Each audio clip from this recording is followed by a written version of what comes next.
และสังคมคลื่นเพื่อการศึกษาพระพุทธศาสนาและวัฒนธรรมระบบ FM 104.5 เมกะเฮิรตซ์รายการต่อไปเป็นรายการคดีโลกคดีธรรมเป็นศาสนาสำหรับชาติเราศาสนาในสมัยนี้เป็นของที่แยกจากชาติไม่ได้เป็นความจำเป็นที่เราทั้งหลายผู้เป็นไทยจะต้องมั่นคงอยู่ในศาสนาพระพุทธซึ่งเป็นศาสนาสำหรับชาติเราพระพุทธศาสนาก็ดีหรือศาสนาใดก็ดีที่ตั้งมั่นอยู่ได้ก็ด้วยความมั่นคงของผู้เลื่อมใสตั้งใจที่จะรักษาและข้าพเจ้าพูดทั้งนี้ก็เพื่อชักชวนท่านทั้งหลายอย่างเป็นเพื่อนไทยและเพื่อนพุทธศาสนิกชนด้วยกันทั้งนั้นเพื่อความมั่นคงแห่งพระพุทธศาสนาข้าพเจ้ารู้สึกว่าได้ทำหน้าที่สมควรแก่อุปถัมภ์พระพุทธศาสนาเราจะตั้งใจรักษาศาสนาของเราด้วยชีวิตและถ้าท่านตั้งใจจะช่วยข้าพเจ้าในกิจอันใหญ่นี้แล้วก็จะเป็นที่พอใจข้าพเจ้าเป็นอันมากเพราะฉะนั้นเป็นหน้าที่ของเราทั้งหลายที่จะช่วยกันบำรุงรักษาพระพุทธศาสนาอย่าให้เสื่อมสูญไปการที่จะบำรุงพระพุทธศาสนาเราต้องรู้สึกก่อนว่าหลักของพระพุทธศาสนาคืออะไรเราจะถือว่าเราเป็นไทยด้วยกันหมดเราจะต้องรักษาความเป็นไทยของเราให้ยั่งยืนเราจะต้องรักษาพระพุทธศาสนาให้ถาวรวัฒนาการอย่างที่เป็นมาแล้วหลายชั่วโคตรของเราทั้งหลายพระบรมราโชวาทของพระบาทสมเด็จพระมงกุฎเกล้าเจ้าอยู่หัวรัชกาลที่ 6พระบรมราโชวาทก็ดีพระราชนิพนธ์ก็ดีหรือพระบรมราชโองการของพระมหากษัตริย์ถือเป็นบทบัญญัติแห่งกฎหมายทั้งหมดทั้งสิ้นการบัญญัติให้พระพุทธศาสนาเป็นศาสนาประจำชาติไทยไว้ในรัฐธรรมนูญจึงเป็นสิ่งที่ถูกต้องทั้งกฎหมายและทางโบราณราชประเพณีการบัญญัติให้พระพุทธศาสนา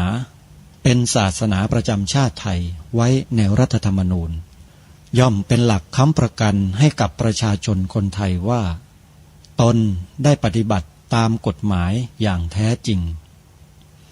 การบัญญัติให้พระพุทธศาสนาเป็นศาสนาประจำชาติไทยไว้ในรัฐธรรมนูญมิได้เป็นการลิดรอนสิทธิเสรีภาพของผู้ใดแต่เป็นการยืนยันความจริงตามกฎหมายและประวัติศาสตร์ชาติไทยการบัญญัติให้พระพุทธศาสนาเป็นศาสนาประจำชาติไทยไว้ในรัฐธรรมนูญจะทำให้พระพุทธศาสนาได้รับการอุปถัมภ์และคุ้มครองจากรัฐดุจเดียวกันกับที่องค์พระมหากษัตริย์ทรงกระทำมาการบัญญัติให้พระพุทธศาสนาเป็นศาสนาประจำชาติไทยไว้ในรัฐธรรมนูญจะป้องกันพระพุทธศาสนาไม่ให้ถูกลัทธินิกายนอกศาสนากระทำการใดๆได้ด้วยอุบายต่างๆนานาการบัญญัติให้พระพุทธศาสนาเป็นศาสนาประจำชาติไทยไว้ในรัฐธรรมนูญจะทำให้สังคมไทยมีแต่ความสุขร่มเย็นเป็นธรรมทั้งต่อคนศาสนาอื่นและคนสัญชาติอื่นได้อย่างแท้จริงแต่ถ้าไม่บัญญัติให้พระพุทธศาสนาเป็นศาสนาประจำชาติไทยไว้ในรัฐธรรมนูญในอนาคตประเทศไทยจะต้องตกอยู่ในสถานะเดียวกันกับพื้นที่3จังหวัดชายแดนสามารถใช้โทรศัพท์มือถือระบบ Android ดาวน์โหลดแอปพลิเคชันที่ชื่อว่าวิทยุพุทธศาสนาทั่วไทยเพื่อติดตามรับฟังรายการนี้และรายการธรรมะสาระที่ดีๆตลอด24ชั่วโมงได้โดยผ่านโทรศัพท์มือถือของท่านสามารถพกพาไปรับฟังได้ทั่วโลกนี่คือสิ่งที่ทางรายการย้ำท่านผู้ฟังมาโดยตลอดให้ดาวน์โหลดแอปพลิเคชันนี้ไว้เพราะ ในปีต่อไปจะมีการปิดสถานีวิทยุพระพุทธศาสนาแห่งชาติทั่วประเทศจะไม่สามารถรับฟังได้ตามปกติ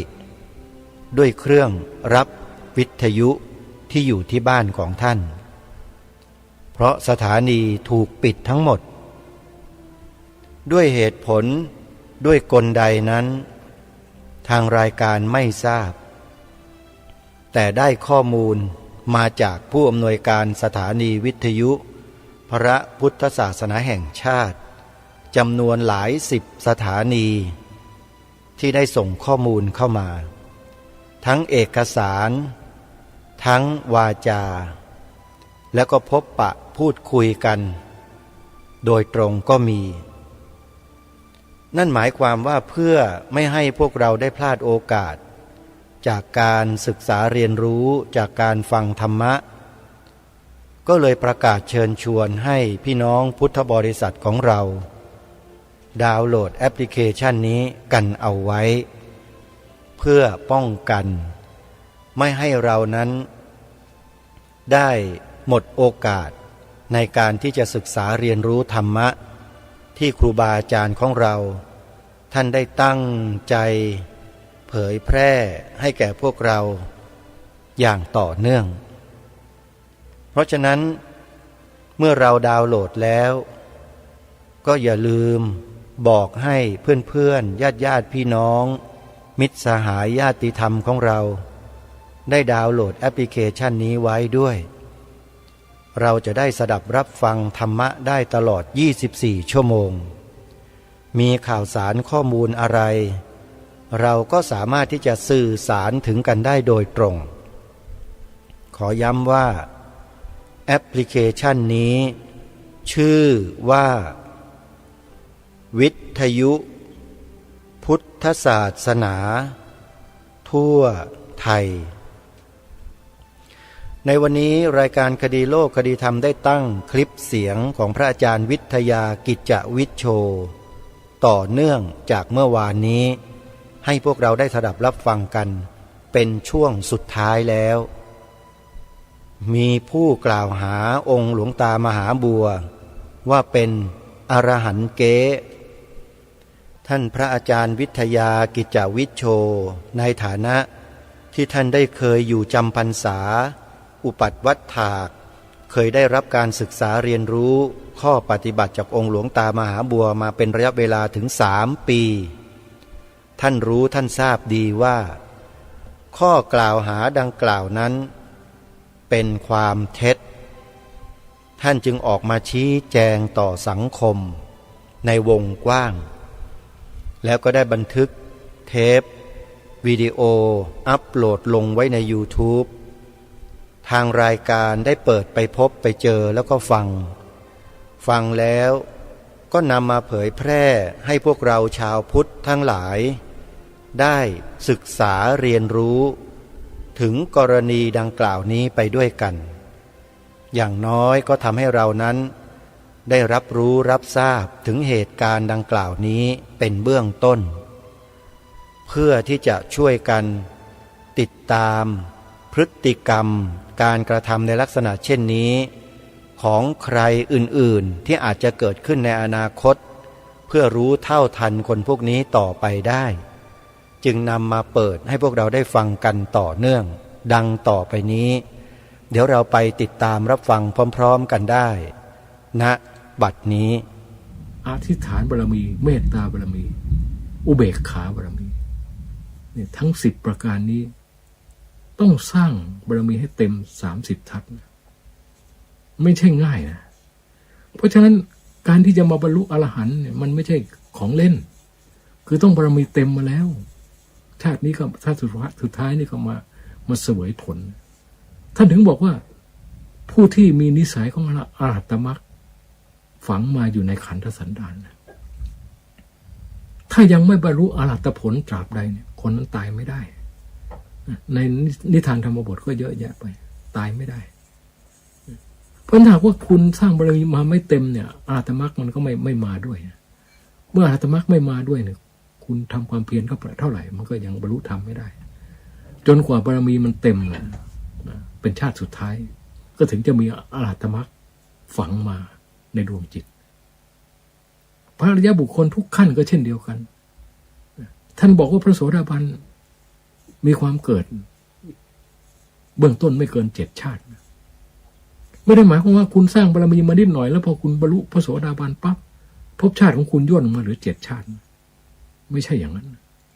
คุณก็ต้องสร้างบารมีไปจนแสนกลับเหมือนกันจนกระทั่งว่าภพชาติของคุณมันเหลือ7 ชาติถึงจะได้บรรลุพระโสดาบันเนี่ยไม่ใช่ว่าความเป็นพระโสดาบันมันมาย่นภพชาติให้เรานะเราต้องสร้างบารมีจนกระทั่งมันถึงการอันควรแก่การที่จะได้โสดาพระโสดาบันมันก็ถึงได้พระโสดาบันเนี่ย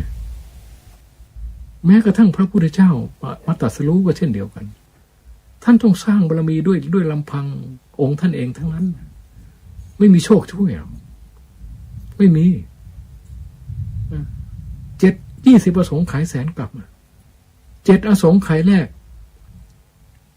คิดอยู่ในใจว่าจะเป็นพระพุทธเจ้าสักพระองค์7 อสงไขยเวียนเกิดเวียนตายไปเถอะคิดอยู่อย่างนี้เพื่อย้ำให้แน่ใจว่าใจนี้ไม่เปลี่ยนนะ7 อสงไขยคิดที่จะเป็นพระเจ้าสักพระองค์หนึ่งเวียนตายเวียนเกิดไป7 อสงไขยถ้าคุณทำไม่ได้คุณก็ลาพุทธภูมิไปเนี่ย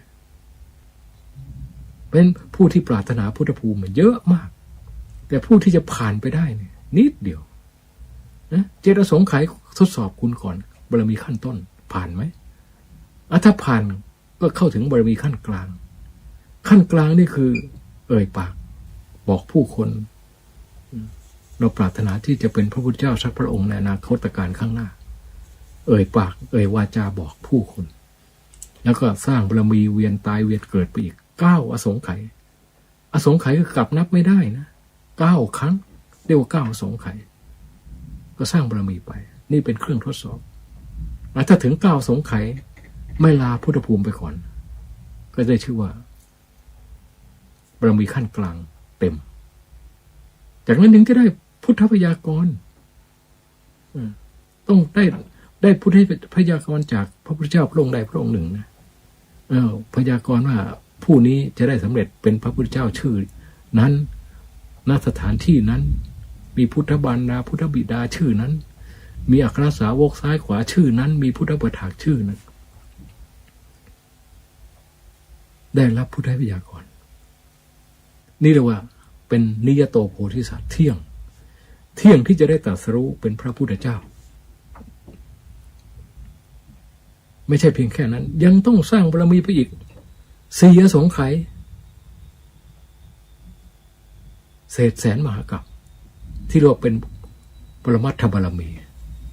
นะขั้นนี้ต้องสละชีวิตบูชาธรรมได้ก็ถึงจะผ่านนะ4 อสงไขยเศษแสนมหากาพย์สร้างบารมีอย่างเดียวเลยเอาตายเขาว่าทุกชาติเลยบารมีถึงจะเต็มจากนั้นก็จะรอ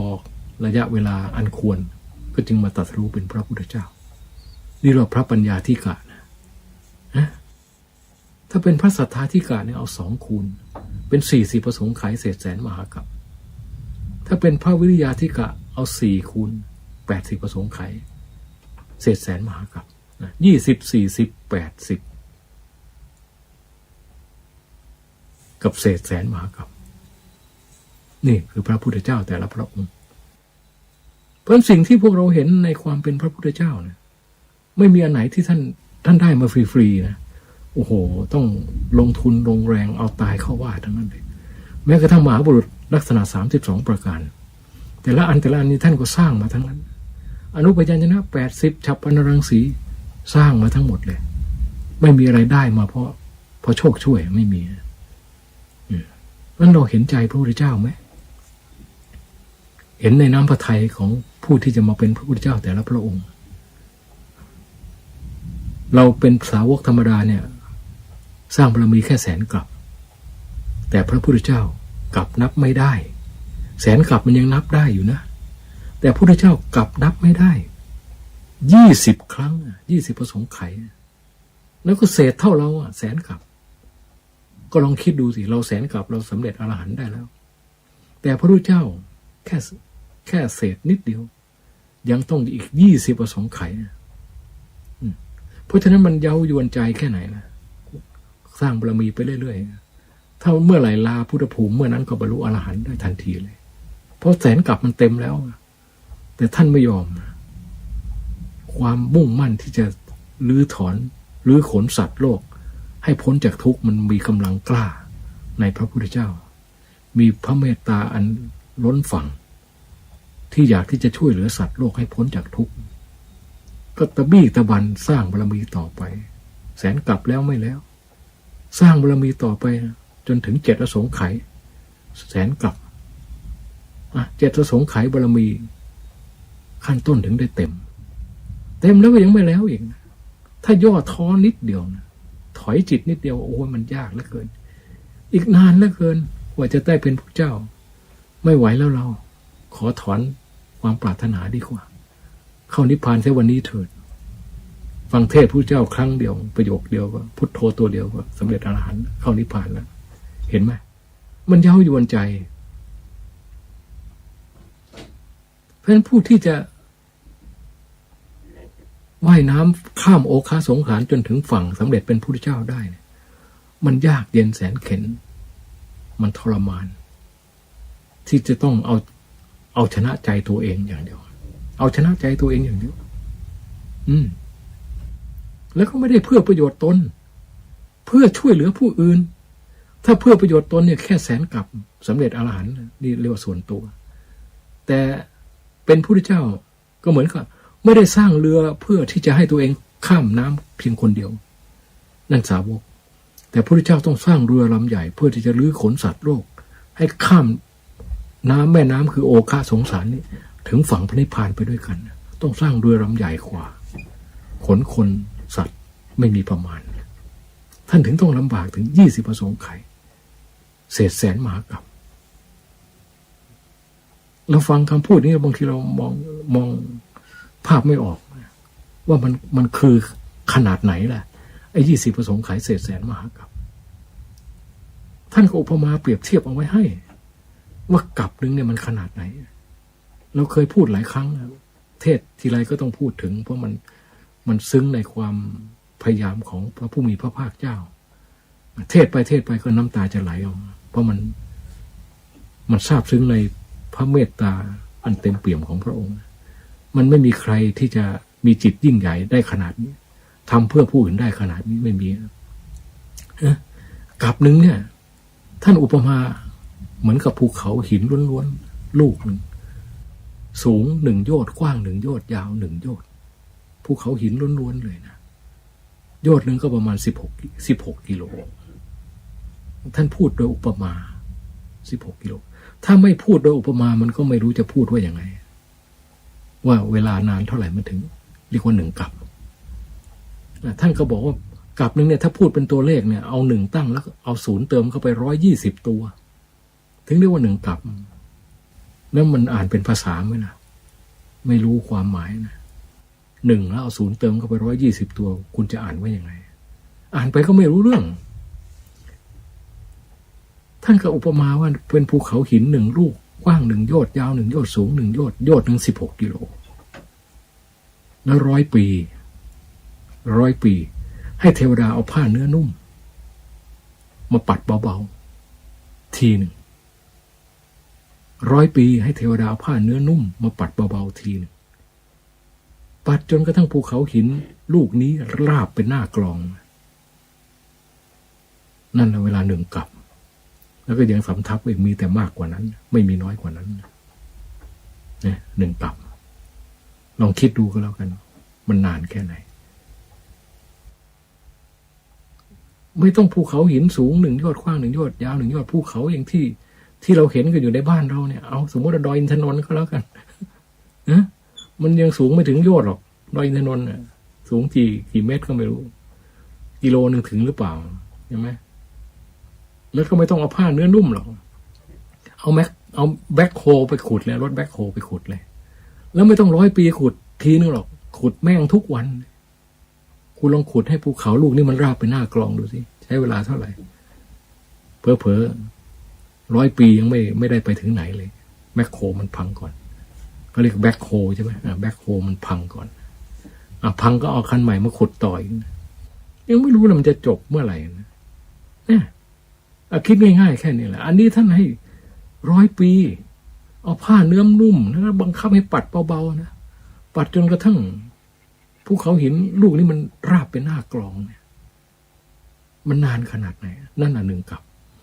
บอย่างนี้นับไป2 กลับ 3 กลับจนถึง100,000 กลับเนี่ยเราสร้างบารมีไปทุกภพทุกชาตินานขนาดนี้ถึงจะได้สำเร็จพระอรหันต์สาวกนะสาวกคือต้องได้ยินได้ฟังก่อนถึงจะบรรลุธรรมได้ถ้าเป็นอัครสาวกเพิ่มอีก1 อสงไขยอย่างพระสารีบุตรพระโมคคัลลาเนี่ยสร้างบารมี1 อสงไขยเศษ100,000 มหากัปบารมีเต็มถ้าเป็นพระปัจเจกพุทธเจ้ามากกว่าพระสารีบุตรเพิ่มไปเป็น2 อสงไขยเศษ100,000 มหากัปบารมีจึงเต็มนะพระปัจเจกพุทธเจ้าส่วนพระพุทธเจ้านั้นตายตัวเลยปัญญาธิกะ20 อสงไขยศรัทธาธิกะ40 อสงไขยวิริยะธิกะ80 อสงไขย20 40 80ตายตัวเลยเศษ100,000 มหากัปเท่ากันคิดเอาสิงั้นพระพุทธเจ้าต้องน้ำพระทัยเด็ดเดี่ยวจริงๆถึงจะไปถึงฝั่งพระนิพพานสำเร็จพระโพธิญาณได้ถึงได้มีสัพพัญญุตญาณถึงได้มีทศพลญาณญาณเหล่านี้ล้วนแล้วแต่ท่านสร้างมาทั้งนั้นเลยไม่ใช่อยู่ๆมาสำเร็จพระพุทธเจ้าแล้วก็เป็นขึ้นมาเองโดยที่ไม่ต้องทำมาไม่ใช่ท่านสร้างมาสำเร็จเรียบร้อยพร้อมบริบูรณ์หมดแล้วก็ถึงมาตรัสรู้เป็นพระพุทธเจ้าเพราะฉะนั้นการที่ใครไปบิดเบือนพระธรรมคำสอนของพระองค์ท่านด้วยความงี่เง่าพูดง่ายๆท่านตรัสเอาไว้อย่างนี้กูก็ว่าอย่างนั้นนะท่านตรัสไว้อย่างนี้กูก็ว่าอย่างนั้นวินัยเขียนไว้อย่างนี้กูก็ว่าไปอย่างนั้นไม่ศึกษาตามพระธรรมวินัยที่ท่านบอกว่าธรรมวินัยเป็นองค์แทนพระศาสดามันก็ดีแต่พูดแต่เวลาปฏิบัติจริงๆมันไม่ว่านะทำผิดวินัยก็เฉยหน้าด้านนั้นถ้ามันทำผิดวินัยได้คือหมายว่าพระไตรสรณคมมันเศร้าหมองปิดกั้นมรรคผลนิพพานนี่บรรดาผู้รู้ท่านถึงต้องรักษาธรรมวินัยเอาตายเข้าว่าก็ไม่ยอมทำผิดวินัยเพราะอะไรเพราะเดิมพันมันสูงใครที่ปรารถนามรรคผลนิพพานถือว่าเดิมพันสูงนั้นคุณจะผิดไม่ได้พระวินัยว่าไว้ยังไงคุณต้องแกะรอยตามนั้นเลยพระธรรมว่าไว้ยังไงก็ต้องทำให้มันได้แม้ตายก็ต้องทำให้ได้ก็พระพุทธเจ้าผู้บริสุทธิ์เป็นผู้ประตัดเอาไว้ซะเองพระองค์ทำมายากกว่าเราตั้งเยอะแยะท่านยังตรัสให้เราทำขนาดนี้แล้วเราเอาอาศัยอะไรไปบอกว่ามันไม่จำเป็นมันเคร่งเกินไปมันหนักเกินไปก็รู้แล้วแต่เป็นเรื่องของการอ่อนข้ออ่อนก้มหัวให้กิเลสทั้งนั้นถ้าพูดอะไรที่มันขัดแย้งต่อพระธรรมวินัยก็คือเรื่องของการก้มหัวให้กิเลสทั้งนั้นแล้วไปพระนิพพานเนี่ยได้มรรคผลนิพพานคือการเหยียบหัวกิเลสตีหัวกิเลสตัดคอกิเลสแล้วคุณก้มหัวให้กิเลสแล้วด้วยการประพฤติผิดธรรมผิดวินัยแล้วคุณจะเอามรรคผลนิพพานมาได้ยังไงไม่มีทางงั้นคุณอย่าไปสำคัญตัวผิดเลยว่าคุณเป็นพระอรหันต์แท้อายเขาเปล่าๆถ้าหมามันฟังภาษาคนออกมันก็ไม่เชื่อหรอกว่าไอ้อย่างคุณนี่จะได้เป็นพระอรหันต์แท้ ไม่มีใครก็เชื่อหรอกเพราะไม่เชื่อนี่ไม่ใช่เพราะไปโกรธไปแค้นหรือไปอิจฉาริษยาอะไรคุณก็ดูจากข้อวัดปฏิบัติดูจากการพูดของคุณเนี่ยมันยังไม่คู่ควรที่จะได้แม้กระทั่งกัลยาณปุถุชนก็ยังเป็นไม่ได้เลยยังไม่ต้องไปพูดถึงพระอรหันต์หรอกกัลยาณปุถุชนก็ยังเป็นไม่ได้เลยพูดดูถูกพระธรรมวินัยพูดขัดแย้งกับพระธรรมวินัยมันเป็นไปได้ไงผู้ที่ท่านมุ่งหวังมรรคผลนิพพานท่านไม่กล้าขัดนะพุทธังสรณังคัจฉามิธัมมังสรณังคัจฉามิสังฆังสรณังคัจฉามิไม่มีช่องว่างให้อะไรอย่างอื่นมาแทรกได้เลยในใจคุณต้องมีพระพุทธธรรมพระสงฆ์อย่างเดียว นี่เราจะเข้าถึงพระไตรสนาคมไม่มีช่องว่างให้คุณไปนับถืออะไรอย่างอื่นเลยนี่คือใบเบิกทางที่จะทำให้คุณดับสังโยชน์ข้อที่สองได้ จากนั้นแล้วคุณต้องเดินศีลสมาธิปัญญานะศีลสมาธิปัญญาตามฐานะของคุณเป็นคฤหัสถ์ก็เดินศีล5ไปเป็นนักบวชก็เดินศีล8ไปเป็นสามเณรก็เดินศีล10ไปเป็นพระก็เดินศีล227อันนี้ศีลขั้นหยาบๆนะศีลขั้นหยาบๆท่านแบ่งแยกเอาไว้เพื่อให้เราปฏิบัติพอเหมาะพอควรกับเพศและฐานะของเราและศีลเราจะรักษาให้บริสุทธิ์ได้ก็เหมือนอย่างพระพุทธเจ้าท่านทำมาแหละก็ต้องเอาตายเข้าว่าแล้วถ้าท่านไม่เอาตายเข้าว่าเนี่ยท่านก็สำเร็จพระโพธิญาณไม่ได้ท่านถอดใจเป็นแต่บารมีขั้นต้นแล้ว ถอดใจเป็นแต่บารมีขั้นต้นแล้วแต่ท่านไม่ถอดใจก็เพราะว่าเอาตายเข้าว่าความมุ่งมั่นที่จะช่วยเหลือสัตว์โลกมันมีพลังมากความปรารถนาที่จะสำเร็จเป็นพระพุทธเจ้าความเคารพในพระพุทธเจ้ามีกำลังมากพระโพธิสัตว์ทั้งหลายนี่เคารพพระพุทธเจ้ายอมตายเพื่อพระพุทธเจ้าได้ท่านไม่ได้เสียดายอะไรชีวิตพระโพธิสัตว์ก็เป็นหน่อพุทธังกูลใช่ไหมนั้นใครไปดูถูกพระโพธิสัตว์นี่ก็กรรมหนักเหมือนกันเพราะถ้าไม่มีพระโพธิสัตว์ก็ไม่มีพระพุทธเจ้าเป็นแต่เพียงว่าพระโพธิสัตว์ก็ยังมีรุ่มๆรอนๆได้อยู่ถ้าบารมียังไม่ถึงขั้นได้รับพยากรณ์ก็ยังลาพุทธภูมิได้อยู่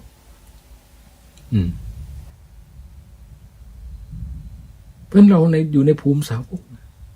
อยู่ในภูมิสาวก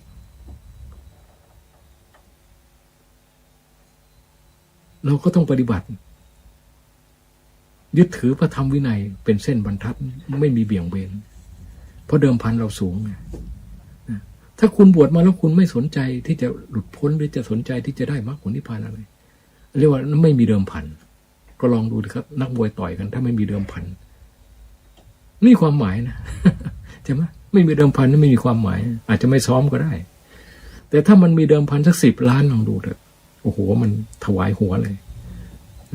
ถวายหัวเลยเพราะฉะนั้นมรรคผลนิพพานมันมีค่ามากกว่าเงินรางวัลอะไรทั้งหมดนะนั้นนักบวชนักปฏิบัติทั้งหลาย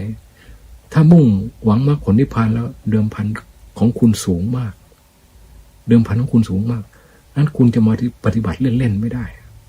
คุณต้องเอาตายเข้าว่าอย่างเดียวจะทำอะไรก็ต้องเอาตายเข้าว่าเหมือนอย่างที่หลวงตาพาทำมาแล้ว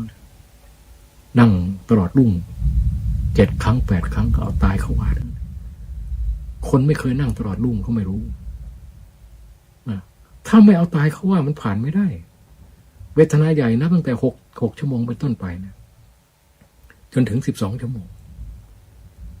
ถ้าหากว่าจิตมันฟลุกรวมสงบลงไปเนี่ยก็ไอ้นั่นก็ไม่เป็นปัญหาเลยเวทนามันดับหมดถอนขึ้นมาก็สบายลงไป2-3 ชั่วโมงเดี๋ยวก็สว่างไม่ยากลำบากอะไรแต่ถ้ามันจิตมันไม่รวมอย่างนั้นมันต้องสู้ได้ทั้งสองรวมก็ต้องได้ไม่รวมก็ต้องสู้ได้เรียกว่าสติปัญญาฟัดกันแบบหักดิบเลยใครดีใครอยู่นั้นสมาธิบัลลังก์สมาธิไม่มั่นคงไม่แกร่งจริงๆผ่านไม่ได้เวทนาตลอดรุ่งและผู้ที่ปฏิบัติอย่าบอกนะว่าโอ้ยแต่ละคนมันก็ปฏิปทา4ใช่ไหมบางคนก็สุขาปฏิปทาขิปปาภิญญาหรือไม่ก็ทุกขาปฏิปทาขิปปาภิญญาปฏิบัติง่ายรู้เร็วปฏิบัติยากรู้เร็วลองลงมาก็สุขาปฏิปทาทันทาภิญญาทุกขาปฏิปทาทันทาภิญญาปฏิบัติง่ายรู้ช้าปฏิบัติยากแล้วก็รู้ช้าด้วยมี4 ประเภทที่จริงใน4 ประเภทมันไม่ได้หมายความว่าแต่ละคนจะเป็นประเภทใดประเภทหนึ่ง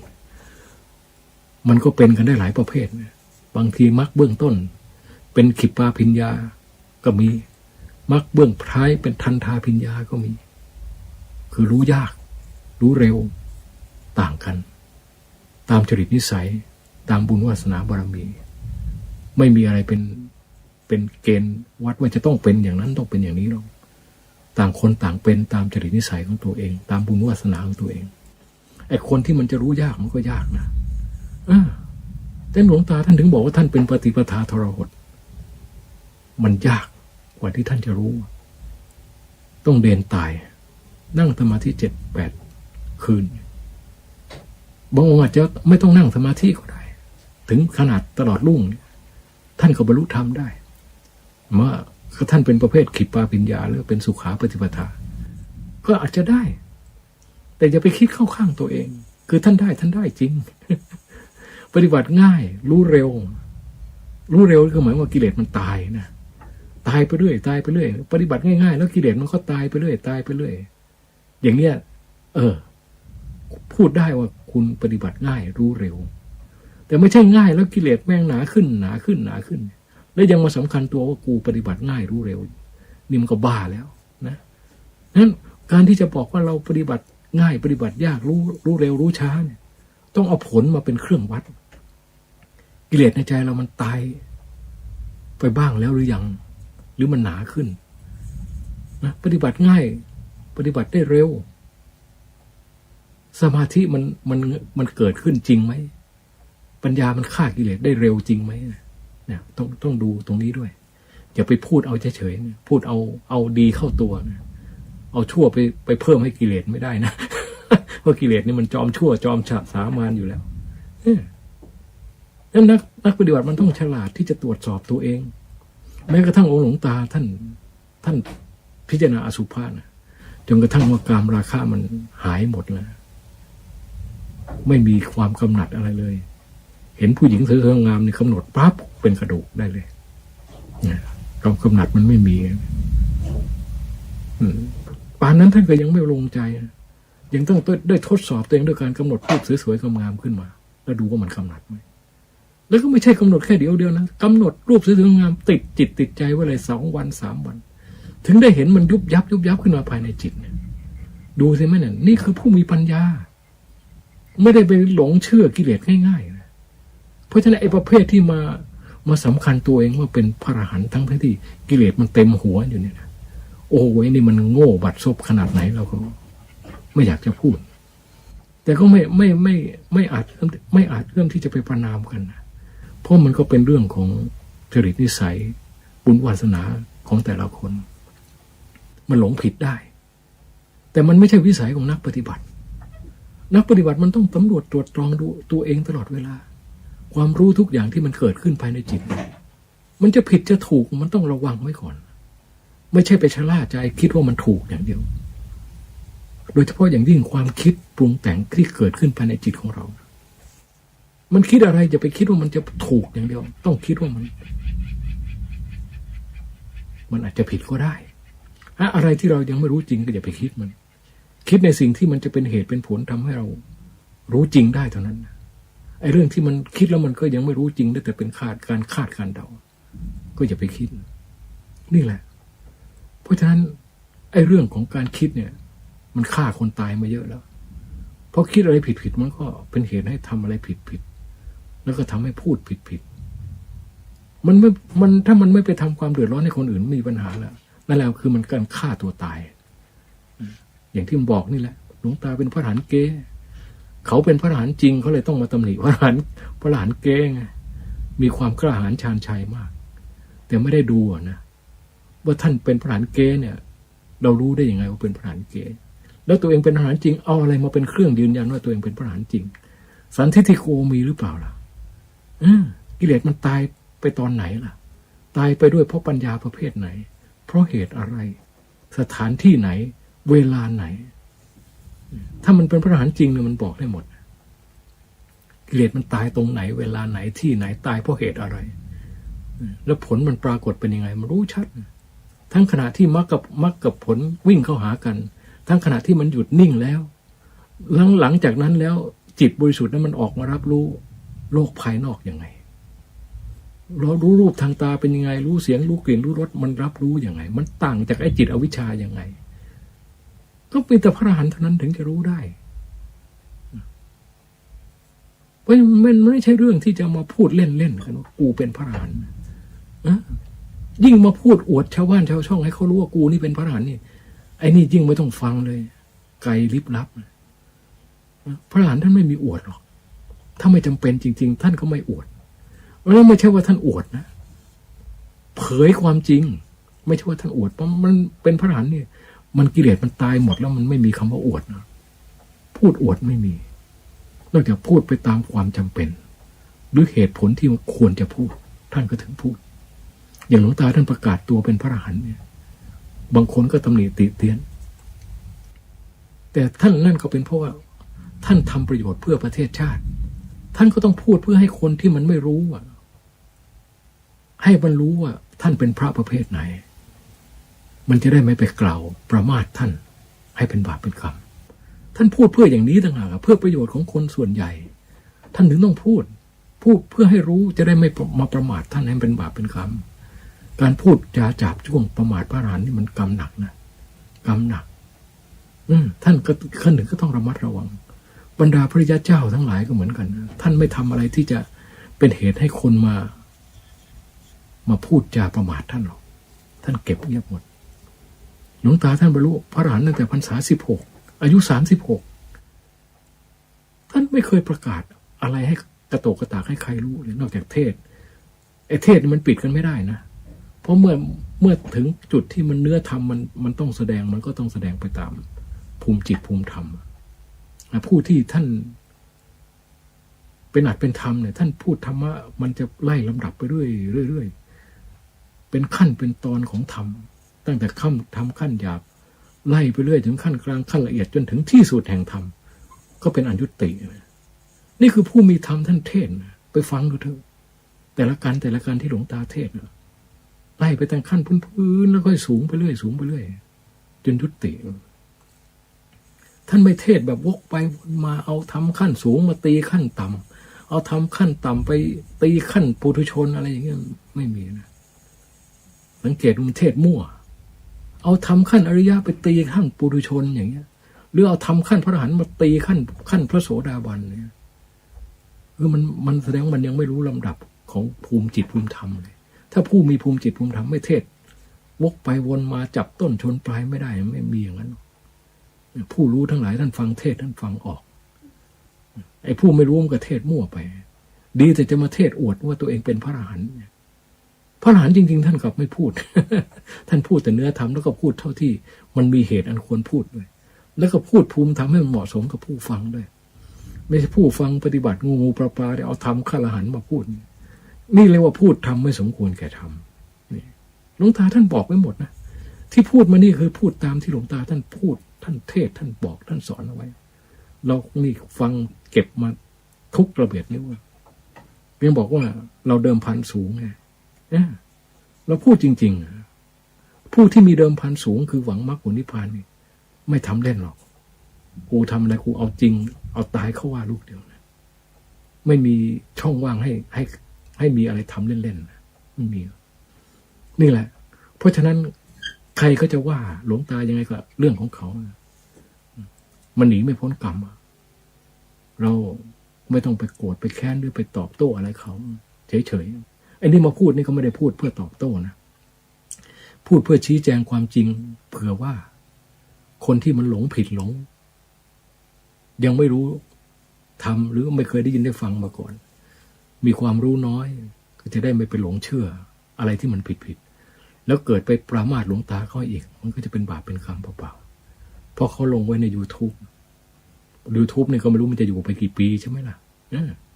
นั้นถ้ามีแต่ไอ้ที่เขาลงเอาไว้นี่บางทีนานไปคนมันหลงเชื่อได้เราก็จะพูดอันนี้ก็จะลงไว้ใน YouTube เหมือนกัน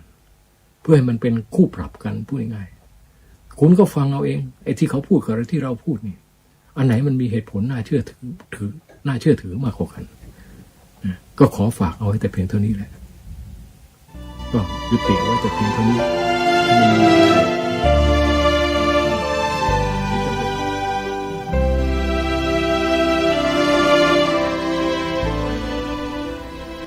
ท่านสาธุชนผู้ฟังทุกท่านที่จบไปนั้นเป็นการอธิบายชี้แจงแถลง ให้ชาวพุทธของเราทั่วราชอาณาจักรแล้วก็อยู่กันทั่วโลกได้รับรู้รับทราบถึงเหตุและกรณีที่เกิดขึ้นกับพระสงฆ์ของเราไม่ว่าจะเป็นครูบาอาจารย์สายอรัญญวาสีครูบาอาจารย์สายคามวาสีก็ตามก็มักจะถูกคนกลุ่มนี้แหละปรมาสกล่าวหาใส่ร้ายแล้วก็พูดในลักษณะทำนองเช่นนี้มาโดยตลอดวันนี้ท่านพระอาจารย์วิทยากิจจวิชโชที่ทางรายการได้นำมาเปิดให้ฟังนั้นท่านก็ได้อธิบายได้ชี้แจงแสดงถึงที่มาที่ไปเหตุผลต่างๆให้พวกเราได้รับรู้รับทราบกันไปอย่างเสร็จสิ้นสมบูรณ์ทุกประการแล้วทางรายการมิได้มีเจตนาที่จะหยิบยกเอาเรื่องนี้ขึ้นมาเพื่อสร้างความแตกแยกให้แก่ใครทั้งนั้นเลยไม่มีโดยเนื้อหาแล้วเป็นการแก้ข้อกล่าวหาของคนที่กล่าวหาองค์หลวงตามหาบัวให้พวกเราได้รับรู้รับทราบด้วยกันและไม่ใช่เฉพาะเคสนี้อย่างเดียวที่เขากล่าวหาที่เขาว่าพระสงฆ์ทั้งราชอาณาจักรเขาก็กล่าวหาเขาก็ว่ามาโดยตลอดตั้งแต่เขาเรียกว่าเขาเป็นเช่นนี้มาตั้งแต่เขาถูกคณะสงฆ์อัปเปหิคือขับไล่ออกจากหมู่สงฆ์ไปตั้งแต่ปี 2518 แล้วเขาก็เริ่มวางกำลังของเขาด้วยความเครียดความแค้นสารพัดสารเพเพื่อมาจัดการกับคณะสงฆ์ไทยของเรามาโดยตลอดปัจจุบันนี้มีกำลังกล้าแข็งมีเหล่าศิษยานุศิษย์เหล่าสาวกเข้าไปนั่งอยู่ในส่วนราชการสำคัญอยู่เยอะ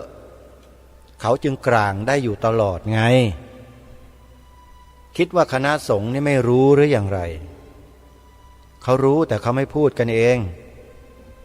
แต่รายการคดีโลกคดีธรรมในฐานะที่เป็นกระบอกเสียงเป็นสื่อให้กับพี่น้องพุทธบริษัทของเราให้กับคณะสงฆ์เนี่ยก็ต้องนำเอาสิ่งที่เป็นข้อเท็จจริงเหล่านี้แหละมาเผยแพร่ให้พวกเราได้รับรู้รับทราบด้วยกันเพื่อให้เราจะได้ยืนอยู่บนหลักที่มันถูกต้องไม่ใช่ว่าเป๋ไปเป๋มาแล้วก็ถูกคลื่นที่เขาสาดซัดเข้ามานั้นซัดกันล้มระเนระนาดเพราะฉะนั้นการนำเสนอเนื้อหาสาระในลักษณะเช่นนี้ก็เพื่อที่จะให้พวกเราชาวพุทธนั้นเชื่อมั่นในสิ่งที่คณะสงฆ์ทั้งสายมหานิกายและสายธรรมยุทธที่ท่านได้ทำหน้าที่อยู่ทุกวันนี้เนี่ยให้เราได้เห็นว่าครูบาอาจารย์เหล่านี้ท่านดำเนินมาอย่างถูกต้องดีงามแล้วส่วนใครที่อยู่นอกเหนือไปจากนี้เราก็ว่ากันไปอีกอย่างหนึ่งซึ่งไม่ใช่อย่างพวกเราอันนี้ต้องขอฝากไว้นะเดี๋ยววันต่อไปจะมีเรื่องราวเกี่ยวกับคนเหล่านี้มานำเสนออีกโดยเฉพาะสิ่งที่พระเดชพระคุณท่านเจ้าคุณพระธรรมเมธาภรณ์ระแบบทิตยาโนได้จัดการดำเนินการกับคนกลุ่มนี้กับพวกนี้เอาไว้เมื่อปีพระพุทธศักราช 2518 และปีพระพุทธศักราช 2532 เกิดอะไรขึ้นกับคนกลุ่มนี้เดี๋ยวไปคอยติดตามรับฟังกันในวันต่อไปวันนี้เวลาของรายการหมดแล้วท่านผู้ฟังต้องขอสมมุติยุติไว้แต่เพียงเท่านี้พบกับรายการได้ใหม่ในวันต่อไปขอความสุขสวัสดีจงมีแด่ท่านผู้ฟังทุกท่านทุกคนเทินขอเจริญพร